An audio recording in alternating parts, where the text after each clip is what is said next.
What's up, everybody? It's your boy Brian from American Auto coming at you on a nice, brisk, cold Thursday morning. We are getting to work on the body kit now. The car is out of the shop, and I've got the body kit on the fender stand and sawhorses, and we're starting to take care of the cracks in it. So let me show you.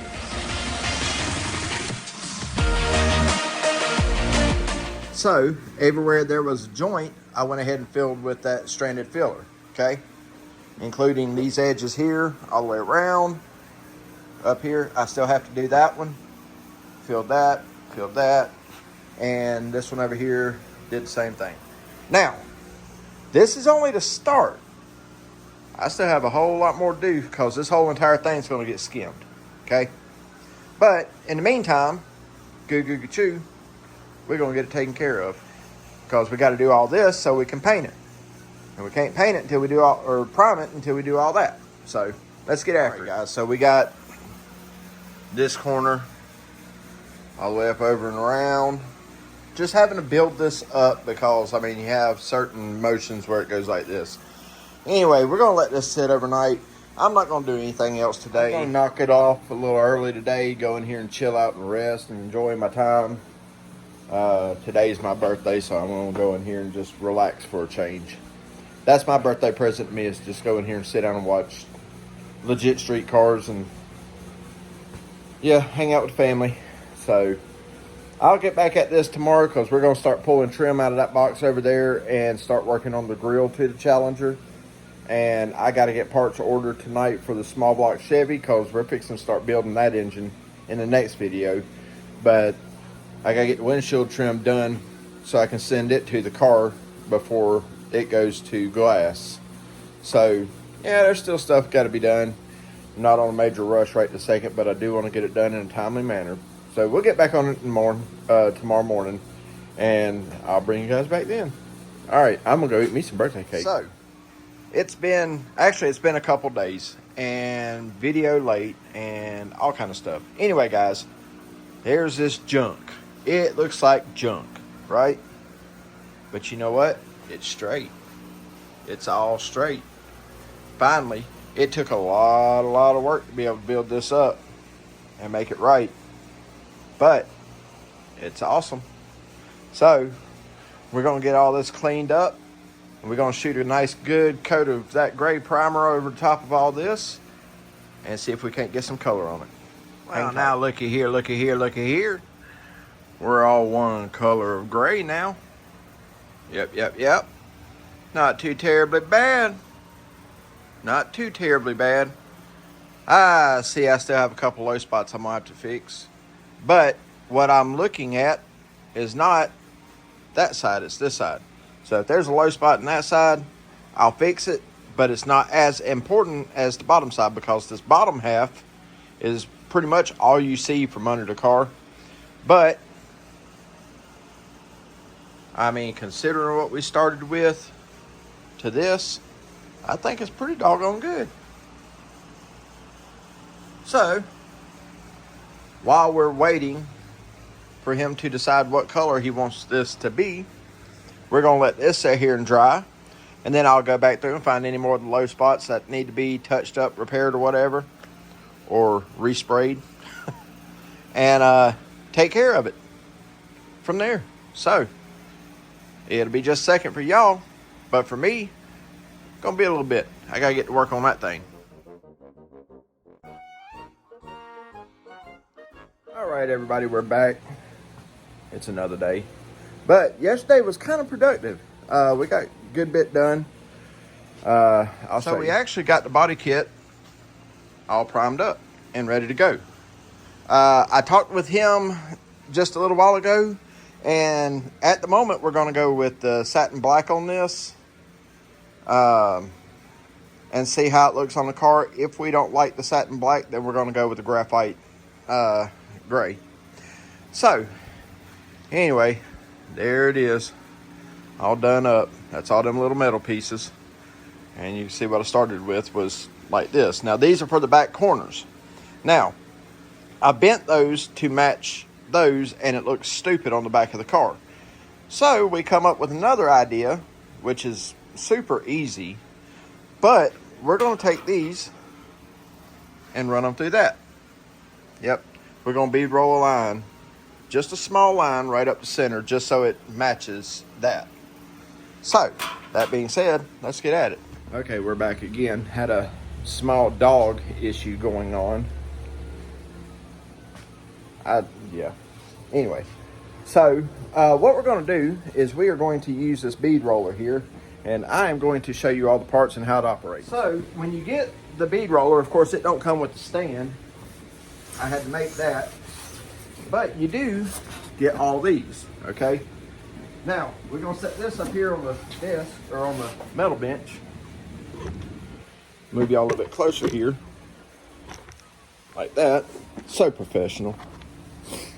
And what I need to do is figure out which die will work best with our application. That was the little one. Square, big, round.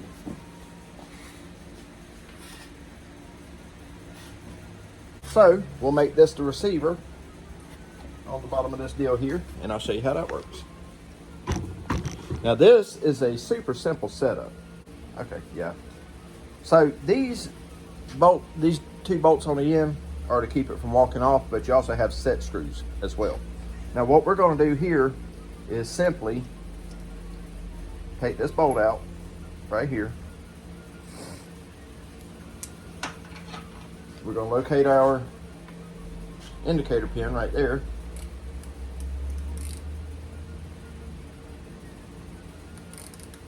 We're going to loosen it, not tighten.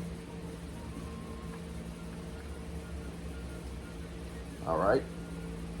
From there, it's allowed to spin. Lift that up, slide that out, and that's all there is to it, to removing that die. Now, we'll go opposite here.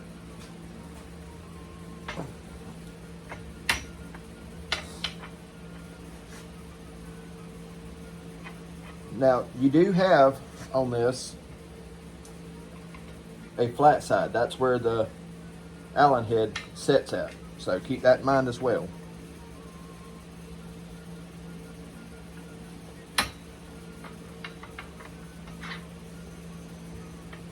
All right.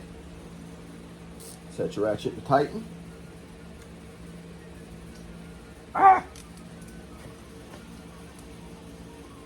You can also see it on the very end. It's right there.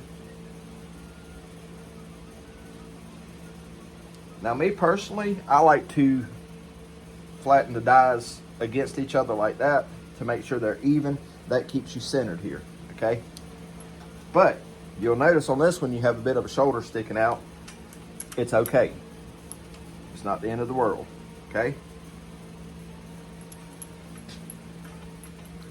Just run that back on. Now, if you're going to be using one die a whole bunch, then you definitely want to tighten these up, okay?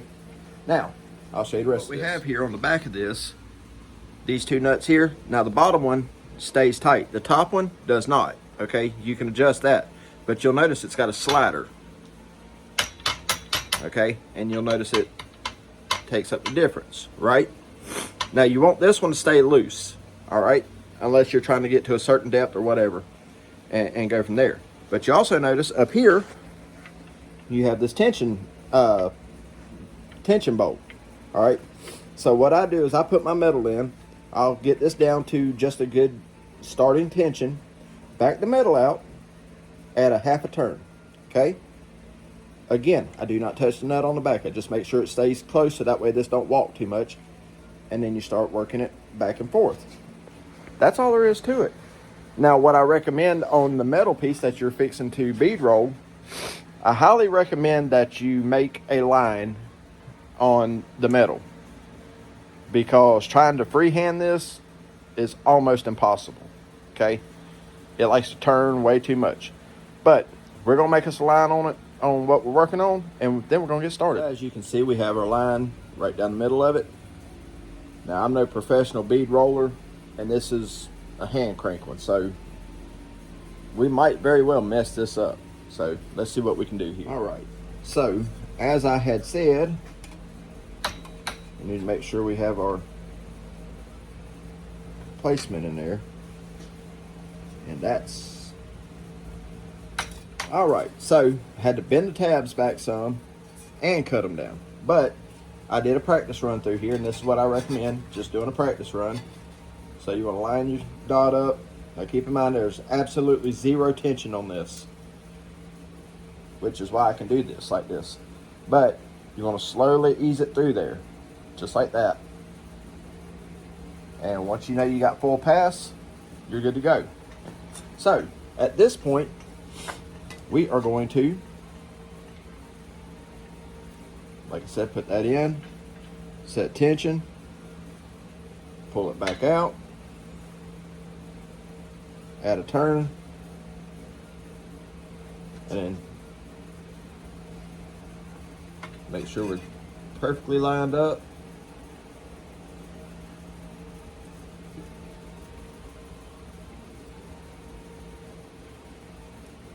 And go nice and easy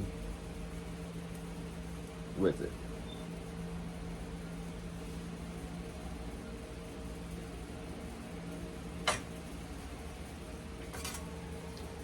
Now, that's one turn, and you can see it's already doing that.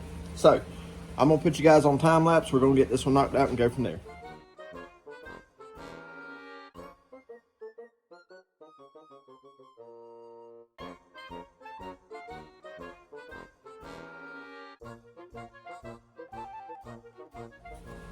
All right, so takes just a few minutes. Now we might have to straighten this out just a hair, but there's our bead roll in this. So there we are, nice and set. This is going to go back on the back of the car at a nice angle. This will keep mostly straight, and yeah, so there's that one. Let's get the other one done.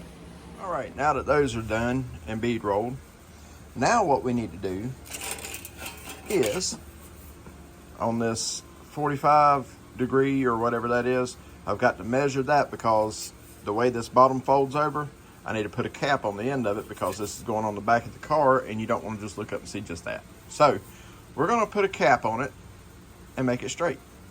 So we're going to do it on both of them. Yep, that's what we're going to do. So let's get out. All right, so here's the final product here. There's the cap on the back of it with just that little thing cut in. And I was actually just thinking about it. I think we might run a piece off of that going up to the back valance. But I don't know. We'll figure that out when the car gets back here. This one's ready for primer and paint. This one over here, I still have some cleanup to do on this. And then I got to cut that down right there in the middle and clean up all that. But that's that part done. Bead roll complete, end cap put on. Now, and then to paint it. Back over here to the trim. Look at that beautiful satin black. Guys, this stuff turned out absolutely amazing. It turned out absolutely amazing. So, that being said, I know what I'm going to do with the rest of the trim. So, we're going to get this painted off camera and all that stuff. But I've got to get this stuff here wrapped up and delivered to the car, because as soon as it gets done at wrap, it's going to Turtles Glass in Kingsport, Tennessee. They need the trim to be able to put the windshield in and the back glass in.